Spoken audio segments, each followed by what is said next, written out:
Guys, welcome back to another episode of collegemunshi.com. അപ്പോൾ നമ്മുടെ ഇന്നത്തെ വീഡിയോ എന്ന് പറയുന്നത് കാർഡിയാക് കെയറിനെ പറ്റിയാണ്. എന്താണ് കാർഡിയാക് കെയർ, എന്ത് കോഴ്സാണ് നമ്മൾ പഠിക്കേണ്ടത്, അതിൻ്റെ എലിജിബിലിറ്റി, പിന്നെ ജോബ് ഓപ്പർച്യൂണിറ്റീസ്, അങ്ങനെ തുടങ്ങി എല്ലാ കാര്യങ്ങളും ഈ ഒരു വീഡിയോയിൽ നമ്മൾ ഉൾപ്പെടുത്തുന്നുണ്ട്. അപ്പോൾ വീഡിയോ സ്കിപ്പ് ചെയ്യാതെ മുഴുവനായിട്ട് കാണുക. മാത്രമല്ല ഈ കോഴ്സ് റിലേറ്റഡ് ആയിട്ടുള്ള എല്ലാ കാര്യങ്ങളും നമ്മൾ നമ്മുടെ വാട്സപ്പ് ചാനലിൽ അപ്ഡേറ്റ് ചെയ്തിട്ടുണ്ട്. അപ്പോൾ ചാനലിന്റെ ലിങ്ക് താഴെ കൊടുത്തിട്ടുണ്ട്, മറക്കാതെ ചാനലിൽ കൊണ്ടുവന്ന് ജോയിൻ ചെയ്യുക. ഒരുപാട് ആളുകൾ അറിയാൻ ആഗ്രഹിക്കുന്ന ഒരു കോഴ്സാണ് കാർഡിയാക് കെയർ എന്ന് പറയുന്നത്. പലപ്പോഴും കുട്ടികൾ പ്രോപ്പർ അണ്ടർസ്റ്റാൻഡിംഗ് ഇല്ലാതെ ഈ ഒരു കോഴ്സ് ചൂസ് ചെയ്യാറുണ്ട്.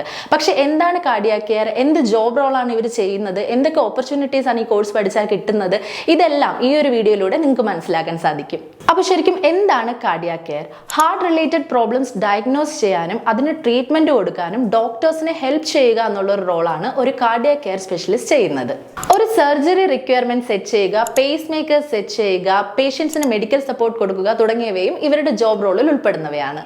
എല്ലാ അലൈഡ് ഹെൽത്ത് പ്രോഗ്രാംസ് പോലെ തന്നെയാണ് ഇതും. എന്നാൽ കാർഡിയാക് കെയർ പഠിക്കുമ്പോൾ നിങ്ങൾക്ക് ആവശ്യമായിട്ടുള്ള practical experience, hands on experience, hospital facilities ഇവയെല്ലാം കേരളത്തിനേക്കാളും സാധ്യത കൂടുതൽ ബാംഗ്ലൂരിലാണ്. ഇനി നമുക്ക് ഈ കോഴ്സിന്റെ ഡ്യൂറേഷൻ എത്രയാണ്, ഇത് പഠിക്കാൻ ആരൊക്കെയാണ് എലിജിബിൾ എന്നുള്ള കാര്യങ്ങൾ നോക്കാം. നിങ്ങളൊരു സയൻസ് ബാക്ക്ഗ്രൗണ്ടിൽ നിന്നുള്ളവരാണെങ്കിൽ ഒരു 3 വർഷത്തെ UG degree plus 1 year internship നിങ്ങൾ ചെയ്യേണ്ടതായിട്ട് വരും.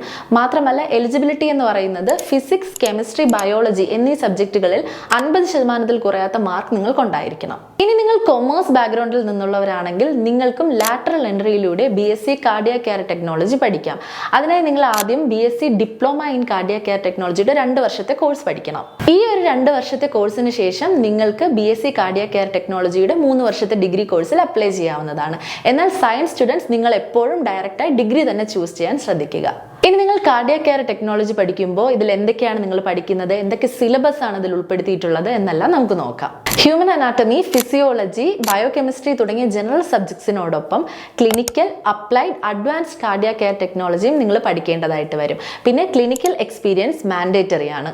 ഇനി ഈ ഒരു കോഴ്സ് പഠിക്കുന്നതിലൂടെ എന്തൊക്കെയാണ് നിങ്ങളുടെ കരിയർ ഓപ്പർച്യൂണിറ്റീസ്, അല്ലെങ്കിൽ നിങ്ങൾക്ക് ഭാവിയിൽ എന്തെല്ലാം സ്കോപ്പുകളാണുള്ളത് എന്നുള്ളതെല്ലാം നമുക്കൊന്ന് നോക്കാം. ഇനി നിങ്ങളുടെ 3 വർഷത്തെ BSc കോഴ്സ് കഴിഞ്ഞ് ഹയർ സ്റ്റഡീസിലോട്ട് പോകാനാണ് നിങ്ങൾ ഉദ്ദേശിക്കുന്നതെങ്കിൽ MSc പഠിക്കാനുള്ള ഓപ്ഷൻ ഇവിടെ ഉണ്ട്. ഇനി അതല്ല, നിങ്ങൾക്ക് ടീച്ചിങ് ഫീൽഡ് വേണമെങ്കിലും ചൂസ് ചെയ്യാവുന്നതാണ്. ഇനി ഇതൊന്നുമല്ലാതെ നിങ്ങൾക്കൊരു ഹോസ്പിറ്റൽ റിലേറ്റഡ് ഫീൽഡാണ് വർക്ക് ചെയ്യാൻ ആഗ്രഹിക്കുന്നതെങ്കിൽ അതിനുള്ള ഓപ്ഷൻസും ഇവിടെയുണ്ട്. ഈ ഒരു കോഴ്സ് പഠിച്ചു കഴിഞ്ഞതിന് ശേഷം ഇന്ത്യയിലും ഇന്ത്യക്ക് പുറത്തും ഉയർന്ന ശമ്പളത്തോടു കൂടി ജോലി ചെയ്യുന്ന ഒരുപാട് ആൾക്കാരാണുള്ളത്. അപ്പോൾ നിങ്ങൾക്കും ഈ ഒരു കോഴ്സ് കംപ്ലീറ്റ് ചെയ്ത് കഴിഞ്ഞാൽ ഇന്ത്യയിലും പുറത്തുമായി ജോലി ചെയ്യാനുള്ള നിരവധി സാധ്യതകളാണുള്ളത്.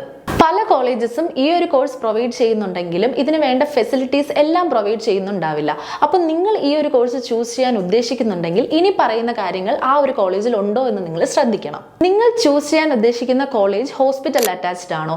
ആണെങ്കിൽ ആ ഹോസ്പിറ്റലിൽ നിങ്ങൾക്ക് പഠിക്കാൻ വേണ്ട എല്ലാ ഫെസിലിറ്റീസും ഉണ്ടോ, ക്ലിനിക്കൽ എക്സ്പോഷർ ഉണ്ടോ, ഹാൻഡ്സ് ഓൺ എക്സ്പീരിയൻസ് ഉണ്ടോ, ഇതെല്ലാം നിങ്ങൾ ചെക്ക് ചെയ്യേണ്ട കാര്യമാണ്. ഇനി നിങ്ങൾ എപ്പോഴും ഒരു കോളേജ് ചൂസ് ചെയ്യുമ്പോൾ കൂടുതലായും ഗവൺമെന്റ് കോളേജസ് ചൂസ് ചെയ്യാൻ ശ്രദ്ധിക്കുക. കാരണം അവർക്ക് ഉറപ്പായും ഹോസ്പിറ്റൽ ഫെസിലിറ്റീസ് ഉണ്ടാകും. ഇനി അതല്ല, വേറെ കോളേജസ് ആണ് നിങ്ങൾ ചൂസ് ചെയ്യുന്നതെന്നുണ്ടെങ്കിൽ അവർക്ക് അവരുടേതായ ഹോസ്പിറ്റൽ ഉണ്ടോ എന്നുള്ളത് നിങ്ങൾ ഉറപ്പുവരുത്തണം.